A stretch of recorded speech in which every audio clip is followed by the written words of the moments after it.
بكم ومرحبا. Congratulations, and at the first I want you to tell us the story from the beginning. All details. We want you to talk to us about the period before accepting Islam. We want you to shed lights on this period. How did you think? How did you choose? And so on, until accepting Islam actually. Well, first I want to thank you for these kind words. It's because of kindnesses such as this that I choose to stay here in Egypt, and the brothers really keep me going. I was born in Boston, like you said. Then when I was a little boy, we moved to 100 kilometers south of Boston, still in Massachusetts.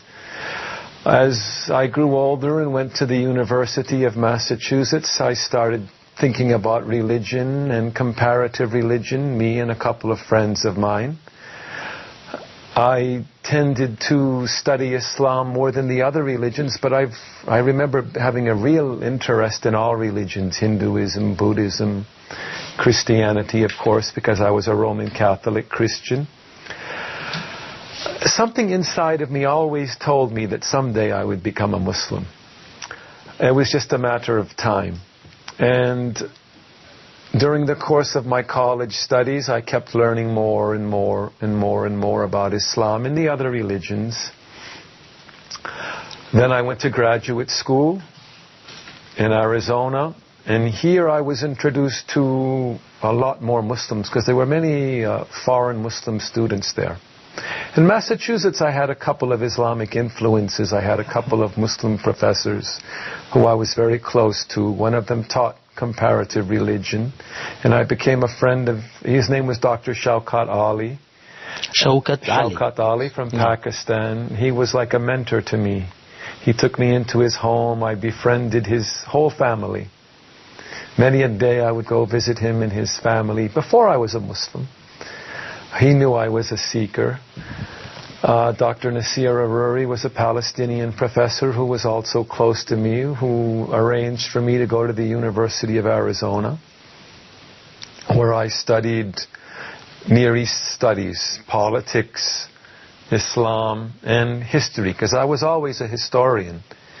Even in high school I was studying history, but of course studying Near East history, that's a specialty which you don't have in the high schools, or even at the University of Massachusetts at Dartmouth, where I went. Modern history or ancient? I liked all history. In high school, I would just take whatever they offered, which was basically American history, and they had British history at my high school. At the university, we were able to take independent studies. So then I was able to take Near Eastern history. And I remember I did this with Dr. Aruri, and I would do it country by country. And I would study Islam with Dr. Ali. I would read books about each country. I read a book about each of the caliphs. And then I went to Arizona, and I was introduced to many more Muslims from many countries. Until this time, you didn't read about Quran, Holy Quran. I had read a translation of the Quran, sure. Sure, I had read Marmaduke Pickthall's translation or interpretation of the Quran. That was really the only one at this time. Of course, there are much better ones now, but that's the one I read in the beginning, and I had that one for years. No. وما كنا لنهتدي لولا أن هدانا الله.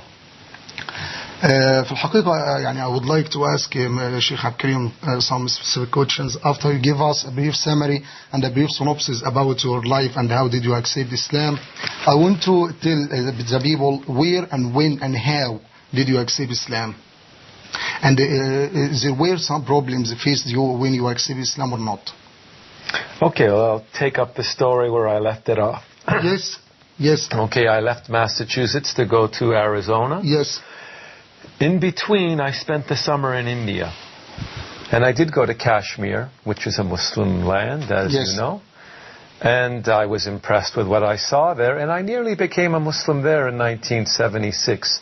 But it was still very foreign to me because I didn't understand the language that I went to the mosque on a Jummah. Yes. But I didn't understand what they were doing. It seemed very foreign to me. So I waited. I went to Arizona, and then I got to know many Muslims intimately. I was living with them. I would go to the mosques in Arizona, in the city of Tucson. And by the time of 1980, the time had come. I just told myself that I can't wait any longer. What if I die a non-Muslim? I knew that I still had a long way to go in the path to Allah, but I thought, become a Muslim now, and life is a journey. You ascend. And that's what I did. So after going to Massachusetts for the Christmas vacation, I went back to Arizona and became a Muslim immediately. I said the Shahada to myself.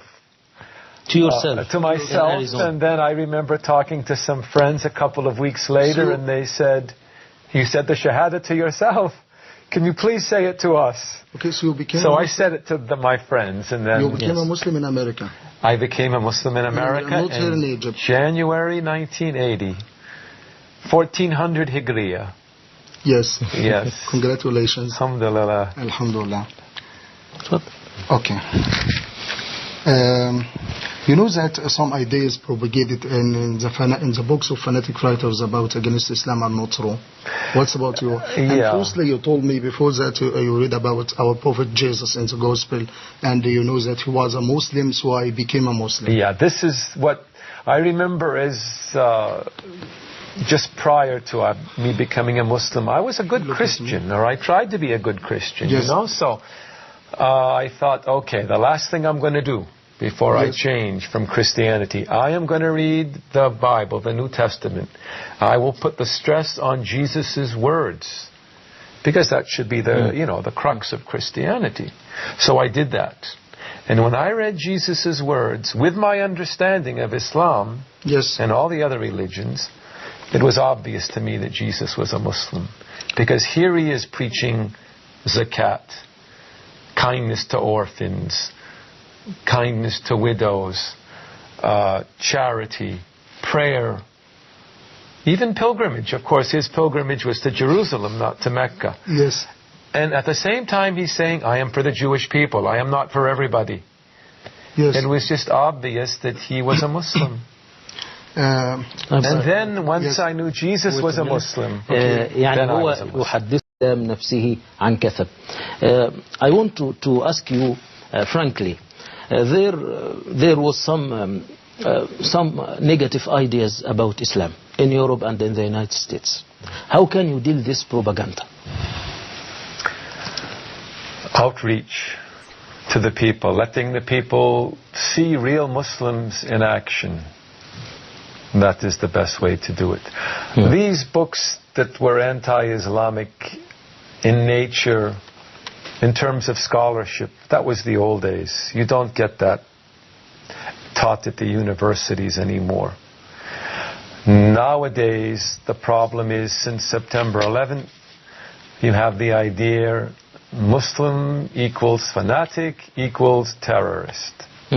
That was around even before September 11th because of the problems in Palestine. But now it's much worse. And it's really tough combating that, because in America it's an